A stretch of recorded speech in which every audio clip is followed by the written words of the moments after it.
જાવ સાધુને એ બની જાવ વૈરાગીને તો સુધરી જાય કાયા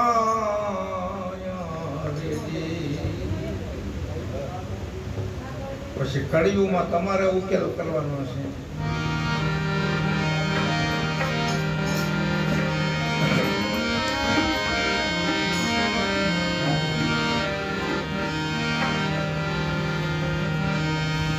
સોના કેરી નગરી કે જીમાલ દે આમાં રૂપા કેરા સાજા સોના કેરી રે નગરી માલ દે આમાં રૂપા કેરા સાજા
રાણી રૂપા કે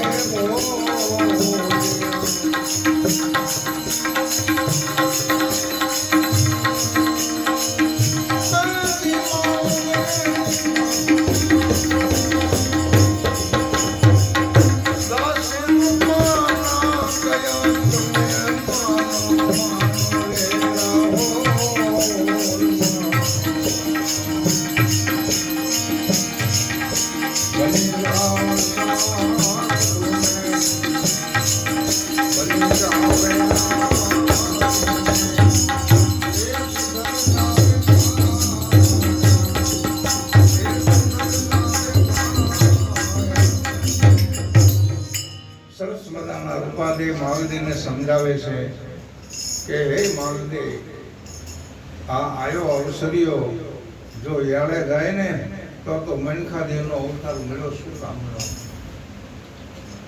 અરે આપણે સાધુ બની જાઓ, સંત બની જાઓ, ભગત બની જાઓ, દાતાર બની જાઓ, સુરવીર બની જાઓ, ઘણી બધી બનવાની રીતુ છે, બરાબર? ધર્મનું રક્ષણ કરવા માટે કદાચ સુરવીરે બની જાય, પણ વૈરાગ લાગવો પડે સત્યમાં.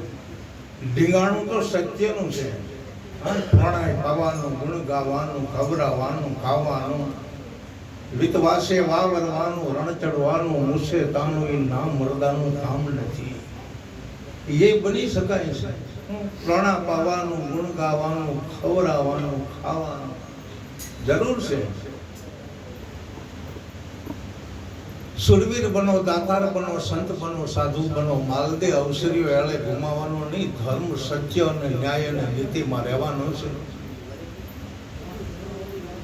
આ હોનાનું નગર છે આપણને મળેલું, પણ સદગુરુના શરણે જીવ હોય તો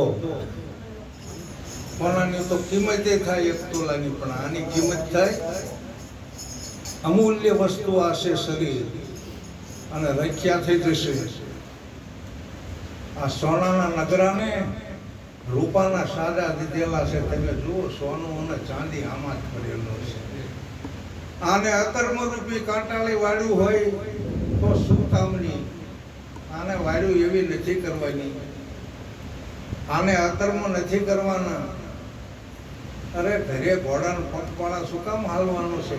ઘોડે ચડીને તમે ઘરે આવો, બહુ સરસ મુદ્દો છે. હો, ચાલુ ઘોડાની વાત નથી કરી, પણ આ મનરૂપી ઘોડાની વાત કરી છે. મનને શુદ્ધ કર્યું હોય છે ને તો મન આ કોયડા લાવી શકે છે. હા, કે પોતા ભગતના અહીંયા ગુરુ પૂનમ, પૂનમ છે, અને એમાં બેને જે પૂનમ રાખેલી છે, સારું એવું કહેવાય. અને બીજા બધા જે કોઈ મનરૂપી ઘોડે ચડી અને હાલો જાવું છે ભજન સત્સંગમાં, આવા મનના વિચારો હોવા જોઈએ. ભજનમાં તો આવવું હતું, પણ હવે આખો દી કામ કર્યું છે ને આ તડકો ખાધો છે ને આમ જોવો પડશે રેપ જેપ છે ને હવે અત્યારે એ તો કોરડાવાળા લાગુ જે કરવું એ કરી લેશે, અમારે કંઈ નથી. એનો મોક્ષ નથી. સવારામ કે છે જૂઠું બોલી સમજાવ